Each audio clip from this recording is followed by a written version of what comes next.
உடற்பயிற்சியும் யோகாசனமும் ஒன்றா? உடற்பயிற்சி என்பது உடலை மட்டும், அதாவது நரம்பு மண்டலம், எலும்பு மண்டலம், சதை மண்டலம் மட்டும் உறுதி பெறும். யோகாசனம் என்றால் உடல் மனம் சமமாக்குதல் என்பதாகும்.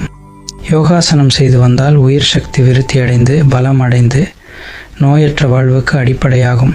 உடற்பயிற்சி செய்வோருக்கு நோய் ஏற்படலாம். யோகாசனம் செய்பவர்களை எந்த நோயும் பற்றாது என்பது உறுதி. உடற்பயிர் சி மட்டும் செய்பவர்களுக்கு ஆன்மீக பக்குவம் கிடைப்பது அரிது. யோகாசனம் செய்பவர்களுக்கு ஆன்மீகம் மேலோங்கி உயர்ந்த வாழ்வு வாழ வழிவகுக்கும் என்பது உறுதி. இரண்டும் தனித்தன்மை உடையவைகளாகும். உடற்பயிற்சி வேறு, யோகாசனை பயிற்சி வேறு என்பதை உணர்க. யோகாசனம் எப்போது செய்ய வேண்டும்? யோகாசனம் விடியற்காலை பிரம்ம முகூர்த்தமான 4:30 மணி முதல் 6 மணிக்குள் முடித்தல் வேண்டும். 1. தலைமூழ்கி குளித்த பின் பிரார்த்தனை செய்துவிட்டு தரையில் ஒரு விரிப்பு போட்டு அதன் மீது யோகாசனம் செய்தல் வேண்டும். தரையில் உடல் உறுப்புகள் கண்டிப்பாக படக்கூடாது. தயார் நிலை பயிற்சி செய்த பின்பு யோகாசனம் செய்ய வேண்டும். அனைத்து ஆசனங்கள் முடிந்தபின் சல ஆசனம் கண்டிப்பாக செய்ய வேண்டும். யோகாசனத்தால் ஏற்படும் நன்மைகள் என்ன? உடம்பு நோயற்ற வாழ்வுக்கு வழிவகுக்கும். இரத்த ஓட்டம் ஒரே சீராக இயங்கும். தூய்மையான எண்ணங்கள் உதிக்கும். காம வேட்கை குறையும். ஆன்மீக நாட்டம் அதிகரிக்கும். உண்மை பரம்பொருளை அறிய மனம் அவாவும். ஆசனத்துடன் தியானமும் சேர்ந்தால் வாழ்க்கை மிக மிக பயனுள்ளதாக அமைந்துவிடும் என்பது திண்ணம். பிரார்த்தனையை விட தியானம் பல மடங்கு மேலானது. அத்துடன் பிராணாயாமம் செய்வது சாலச் சிறந்தது. எந்த வயதிலிருந்து யோகாசனம் செய்யலாம்? 10 வயதிலிருந்து மனிதன் சாகும் வரை தினசரி யோகாசனம் செய்து வரலாம். வயது வரம்பு கிடையாது. வயதானவர்கள்தான் யோகாசனம் செய்ய வேண்டும், மற்றவர்களுக்கு தேவையில்லை என கருதுகிறார்கள். அது தவறான கருத்தாகும். உடலையும் மனதையும் ஒரே சமநிலையில் வைப்பதுதான் யோகாசனமாகும். இதனை புரிந்து கொண்டு அனைவரும் தினசரி யோகாசனமும் தியானமும் செய்ய வேண்டும், செயல்பட வேண்டும். கேள்வி: யோகாசனம் எந்தெந்த நிலைகளில் எத்தனை செய்யலாம்?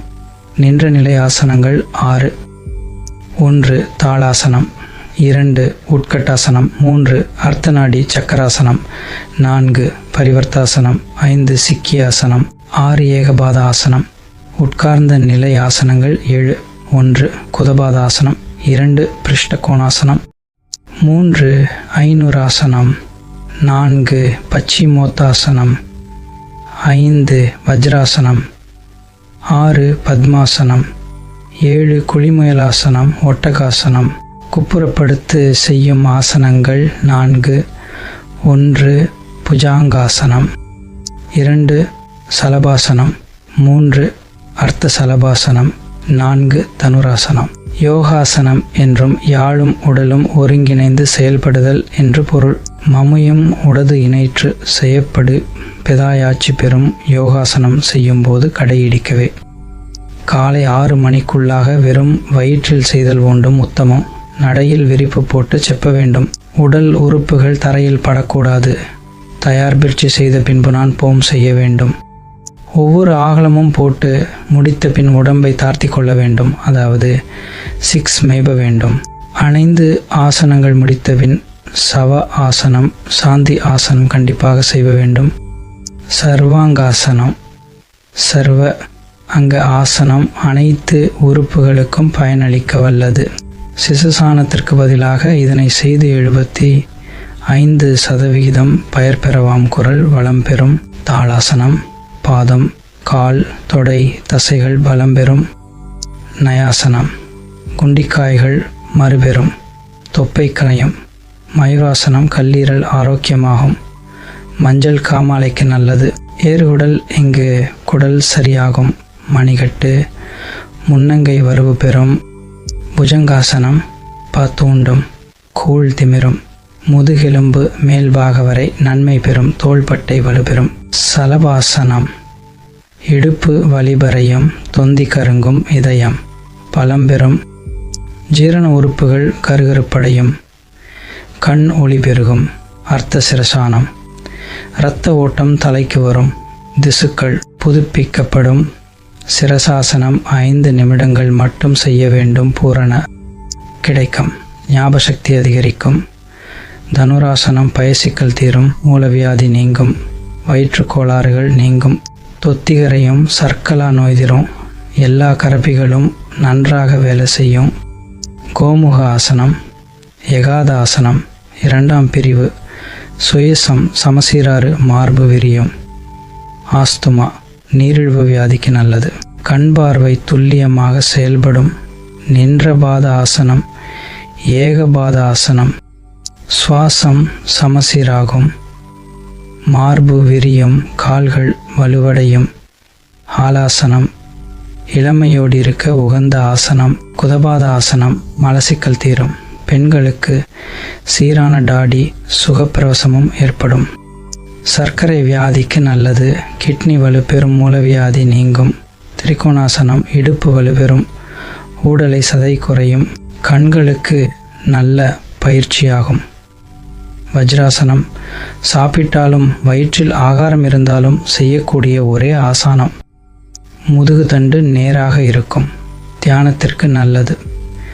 அர்த்தமச்சேந்திராசனம் ஊனை சதை நீங்கும்.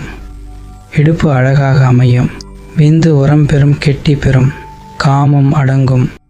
உட்கட்டாசனம் மூலவியாதிக்கு நல்லது. கால் கைமுட்டிகள் வலுப்பெறும். கீழ்வாதம் முட்டி வியாதி நீங்கும். பத்மாசனம் தியானத்திற்கு ஏற்ற ஆசனம். மனம் உயிர் ஒன்றுபடும்.